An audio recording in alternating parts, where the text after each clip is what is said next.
I'm your host, Annie Bowles, and this is News du Jour.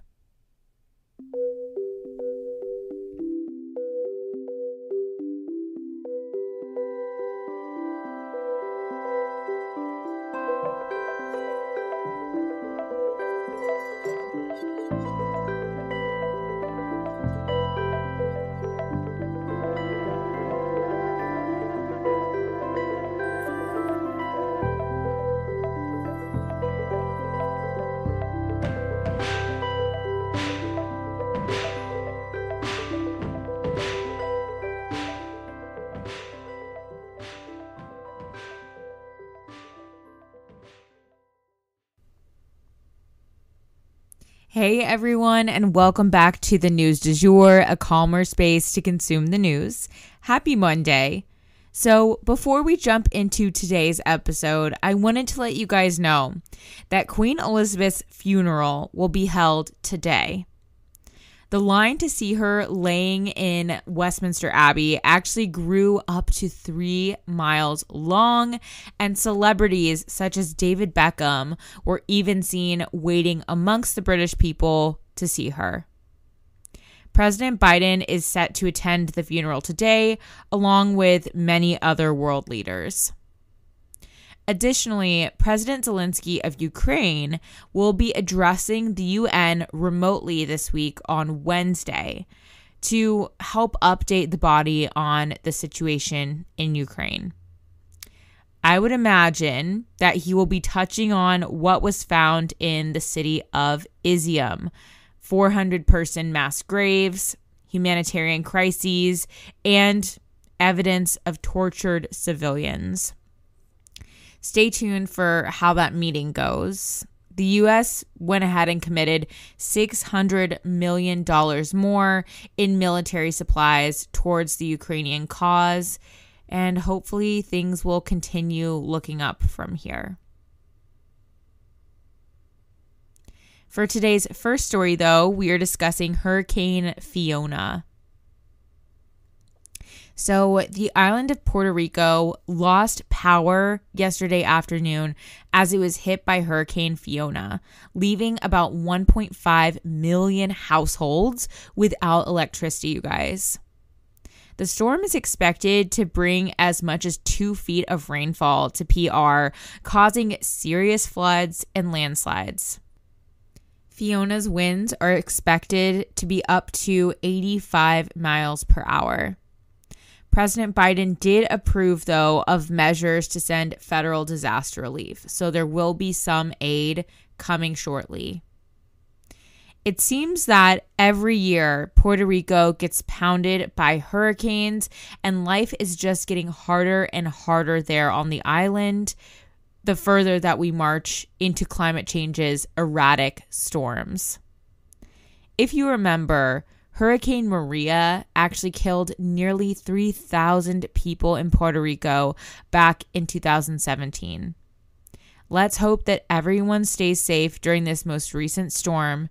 We are thinking of you. Next up, Russia and China are meeting alone. So Russia's leader Putin and China's leader Xi Jinping met face-to-face last week in Uzbekistan, which one can only really read as troubling. Who wants those two teaming up, right? They both have humanitarian crises occurring under their command and don't show any signs of slowing down. But we were left with a glimmer of hope, actually, after Russia publicly discussed how the meeting went. You see, this is the first time that the two have really sat down since Russia invaded Ukraine. And the Chinese apparently had quote unquote questions and concerns about Russia's invasion and the ongoing war. This leads us to believe that they aren't a big fan of Putin's work right now, the way they may have been in the past. You see, the Chinese are pretty reserved, quiet, calculated. They carefully weigh their words and their actions as well. Whereas what Putin is doing in Ukraine is brash, to say the least. He doesn't seem to have a great plan in place, at least at this stage in the war. Things are definitely going sideways a bit for Putin right now, and China doesn't outright oppose him, but it also doesn't really seem to have his back either. It honestly feels like they just don't want any part of it and that it's getting too messy in their eyes. And they're staying out of the conversation. They didn't even bring up the word Ukraine once in their talks with Russia, and that should tell you something diplomatically. They don't want to talk about it. And that does not bode well for Russia, seeing as they're lacking in allies while Ukraine has them in spades. Now, when the war first began, China had actually said there were quote unquote no limits to the friendship between Russia and China. So that led everyone to believe that they would support Russia militarily. And it's funny now that Russia is kind of struggling in the war against Ukraine and things are getting messy, China's support kind of is fading off.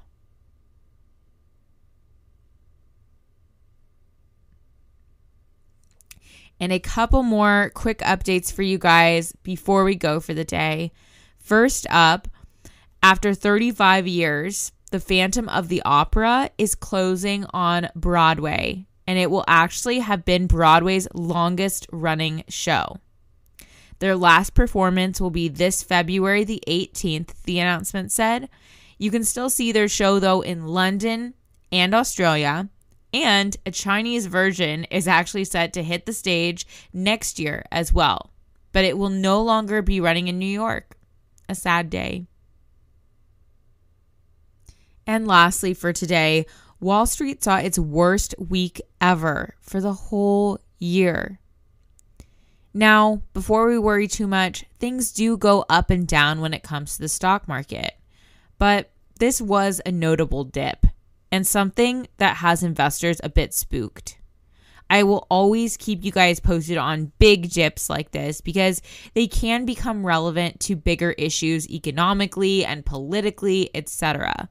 But hopefully this one won't. We'll keep you posted. And that is the news du jour. Today, I wanted to leave you guys with the quote, "Tomorrow, I wake up with a second wind and strong because of pride. I know I fought with all my heart to keep the dream alive."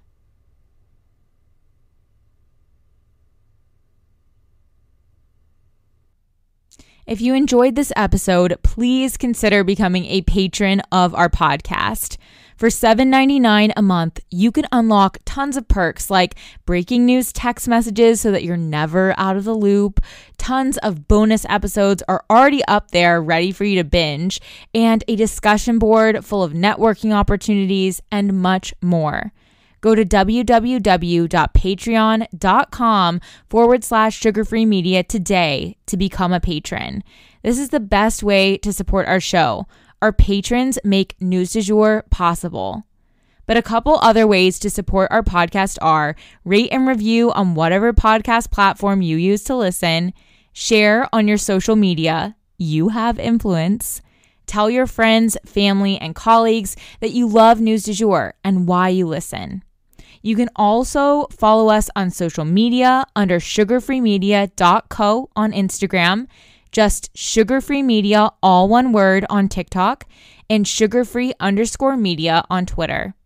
We also have a weekend newsletter called Dreamers Digest that's full of dreamy content recommendations for your weekend and a life update from yours truly.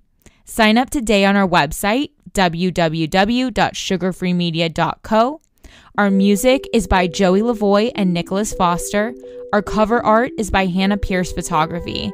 Our Sugar Free Media logo is by Catherine Jezik Designs. Any twinkling or little footsteps you might hear in the background are by my dog, Rhett. He's a rescue pup and always records with me. We appreciate you listening and look forward to telling you about the news again next time on News du Jour.